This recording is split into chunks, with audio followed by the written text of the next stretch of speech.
Yo, what's up, guys? Sean Don here with part two of my meat series, I guess, of meat series technical analysis. I don't know. So yeah, this is my throw from the Long Beach State Invite last Friday, April 14th. 71.37 was was the distance of this throw, season best, and felt less crappy than the throw from Mount Sac the day prior, 69.55. So, yeah, without further ado, here is the throw.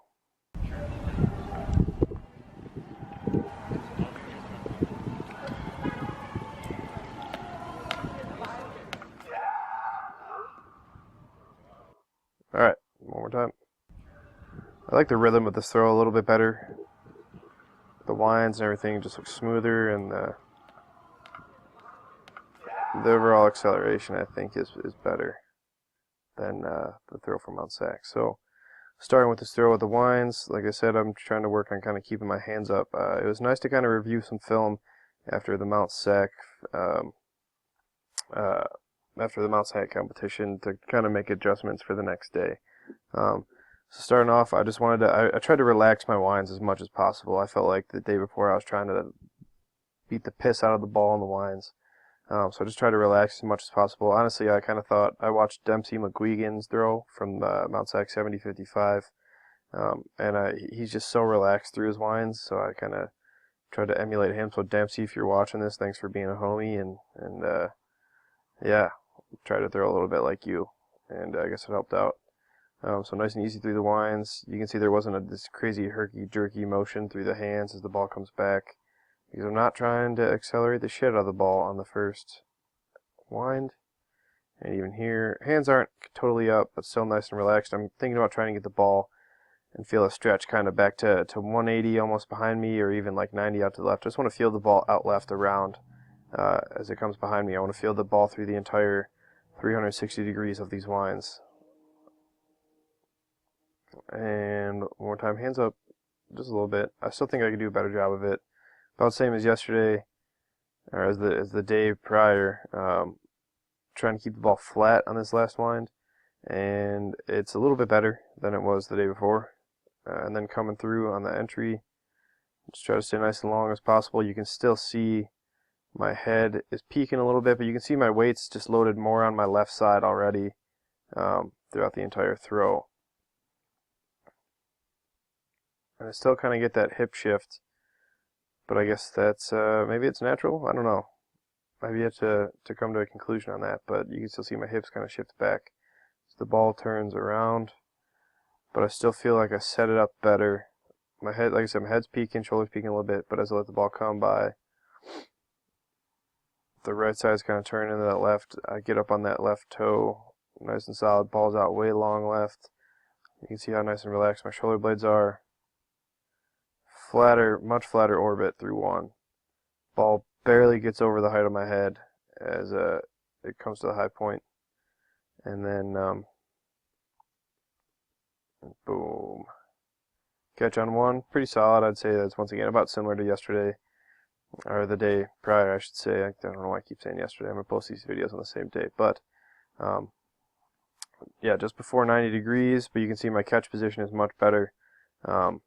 You can see my knee is over my right foot, my hips are back on this left foot, my shoulders are a little forward, but you know, what are you going to do? Can't throw perfect all the time. So, as we continue through, you can see right foot turns a little bit better, left foot waits a little bit longer, and I'm a little bit more squared up, and just a little bit, my knees are a little bit more bent, I think, than they were yesterday. Alright, so from now on I'll just refer to yesterday's throw, or Mount Sac throw, as yesterday's throw. So yeah, so I can just stop confusing myself with that. So yeah, right foot turns a little bit better, left side waits a little bit better. You can see the ball damn near turning with the left side perfectly, right foot turning with the left side. Everything's working as one cohesive unit here, right side, left side, and the ball together. Arms are nice and long, getting it out left. Boom. You can see a little bit better position, a little bit more upright, not so much leaning. And then a step forward. I like this position a lot better too, but still not perfect. hipped underneath the shoulders more or less, kind of back on that left side a little bit, catching that right toe to the right heel. I think I catch that ball. I think it's somewhere up here, kind of just disappears. But once again, solid catch in 2. And this left side action is unprecedented. I don't know how I did that, but literally in one frame, my left foot moves about 6 inches, or rotates about 6 inches, while my right foot does nothing. So whatever, that's interesting. But coming through once again, still balanced. I'd say there's a little bit more weight on my left side now. Definitely more than there was yesterday. Yeah, so moving through. I like this position right here a lot. Right side turns into left, bent left side. Kind of knees bent, I should say. Arms are nice and relaxed and long. Awesome. I think I could stay with my knees just a little bit bent longer through this double support, but overall not bad. Ball long out left. And this is where I think if I ran that ball just a little bit longer, stayed down a little bit more on that left, it would have helped out, because I had trouble on the throws. I really tried to accelerate. I could feel myself stand up going into this third turn, and I think this is a product of that. But I still kind of get a nice finish on the throw, whereas the throw after this, I stood up really bad, and it totally just threw everything off. So going into 3, stand up a little bit, and you can see then my weight will shift a lot over onto this this left side. My hips, boom, you see almost I don't know, probably like 6, 7, 8 inches. My hips are over there, and then it comes back over. Still catch it pretty solid. Foot's down, ball's solid catch early, I guess, but feet are very narrow. Not exactly the strongest position, but it's better than being too wide, I suppose.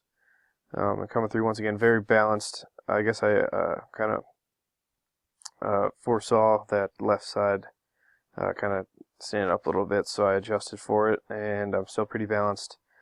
You can see right side is with the ball, left side is with the ball. Everything's turning together pretty much as one thing. But you can see I'm definitely a lot higher here than I was in the previous turn. Run the ball left. Much better direction overall on this throw. Since I wasn't so heavy on that right side, I was able to get the ball out left a little bit more, and then as the ball gets out left more, you're going to feel a little bit more pull or pulse to the sector, as my coach calls it. And then sink the hips a little bit here to get in on the catch. And not a great catch, but a solid catch. I'd say this is probably the average of where I caught each turn. And then I really work it around. So if you look at this double support, catch the ball, you could call that, what would that be? I don't even know. Halfway between 180 and 270. I just realized I kept calling out here 90 on my last couple of videos. But yeah, catch it halfway between 270 and 180, and look at how far I worked the ball around. So foot down there, working it, and it finally comes out there. So that's, I probably miss out on maybe 120 degrees of double support between my last catch and that finish, but still, I think that's pretty solid. I think that's why it ended up going as far as it did. The combination of that very last long double support and then that good direction out through the throw.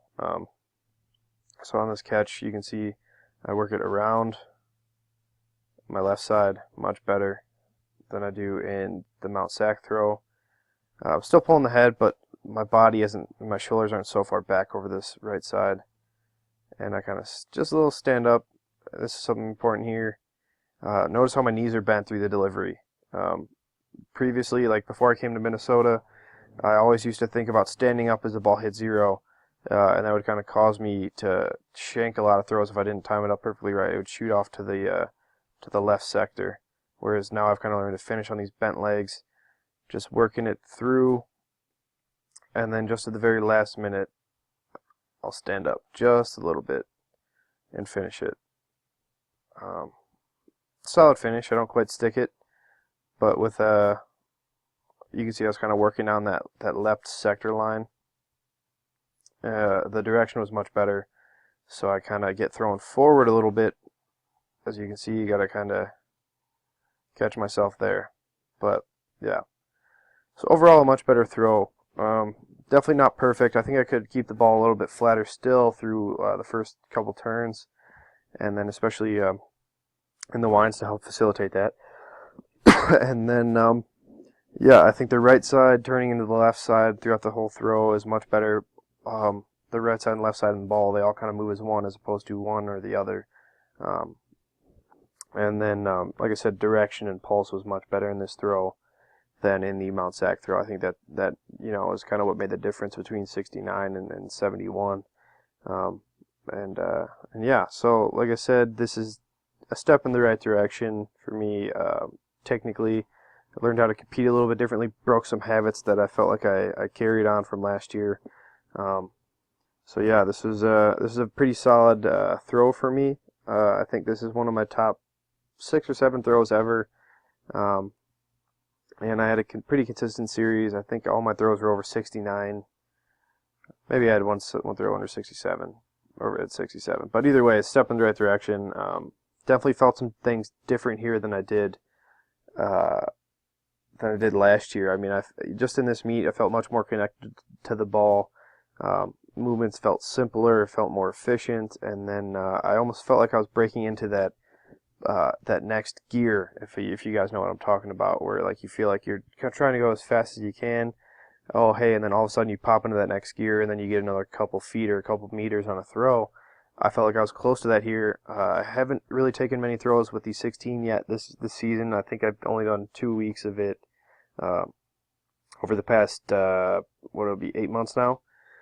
So yeah, as the 16 gets thrown back more into training and I get a little bit more specific with lifting and stuff like that, I'm definitely looking to throw farther. And I think this is a good indicator of what I'm capable of. To throw this early, to throw this far this early on, I think is a good sign for later in the year. Hopefully, I'll get over that world standard and qualify for a world team. I don't know, we'll see. But either way, all around, I think technically decent. I wouldn't say this is terrible. I wouldn't say it's great. Maybe good, certain parts. But yeah. So once again, I just wanted this to be a little experiment for me, for you guys to see what I think about when I throw and what I'm looking to do in the throw. So yeah. So thanks for watching. Give it a like. Give it a share if you enjoyed it. Tell your friends about it. Tell your coaches about it. Be like, hey, he said some insightful things. Maybe we should try this. I don't know. Just throwing it out there. I don't know. It's up to you guys. I really don't care. So yeah, thanks for watching. Sean, Don, peacing out. Have a great day, fam. See ya.